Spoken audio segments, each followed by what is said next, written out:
Hello guys, બધાને good morning. તમે જોઈ રહ્યા છો સિદ્ધુ વ્લોગ. અત્યારે આપણે જવાનું છે ચાણક્યપુરી, તો બન્યા રહો આપણા વ્લોગમાં. આ છે આજની આપણી સેલ્ફી.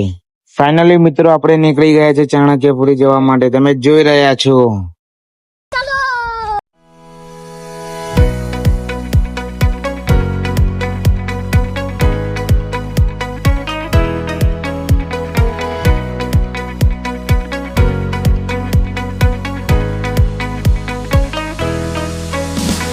ફાઇનલી મિત્રો આપણે ચાણક્યપુરી થી કામ પતાવીને નીકળી ગયા છે. તમે જોઈ રહ્યા છો આ છે આપણે ચાણક્યપુરી થી ઘાટલોડિયા ગામ તરફ જવા વાળો રસ્તો. તમે જોઈ રહ્યા છો.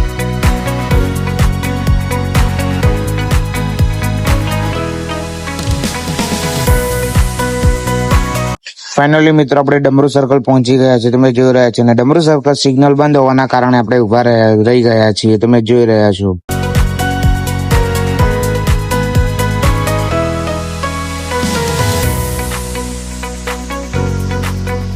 ફાઇનલી મિત્રો આપણે ડમરૂ સર્કલ સિગ્નલ ખુલી ગયા પછી નીકળી ગયા છે બુતા ગામ તરફ જવા માટે. અને હા મિત્રો, આ કોલેજનું નામ તમે જાણતો તો કોમેન્ટ કરવાનું ભૂલશો નહીં.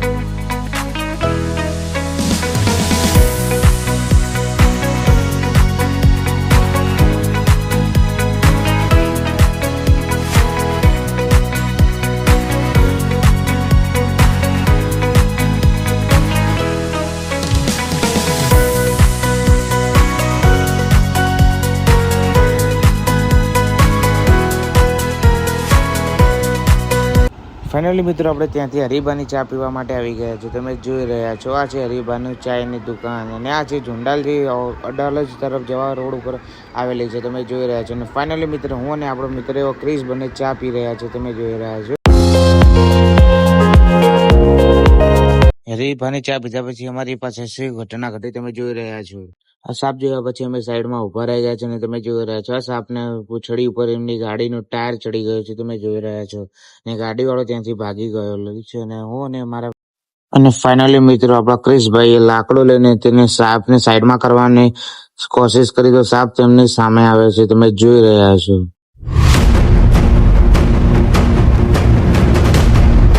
પછી છેલ્લે સાપ સ્વર્ગવાસ થઈ જ જાય છે. તમે જોઈ રહ્યા છો. ક્રિશભાઈ તેની પર પાણી છાંટી રહ્યા છે. તમે જોઈ રહ્યા છો. ફાઇનલી સાપને આપણે સરખી રીતે સ્થળાંતર કરીને આપણે ઘર તરફ આવી રહ્યા છે. તમે જોઈ રહ્યા છો.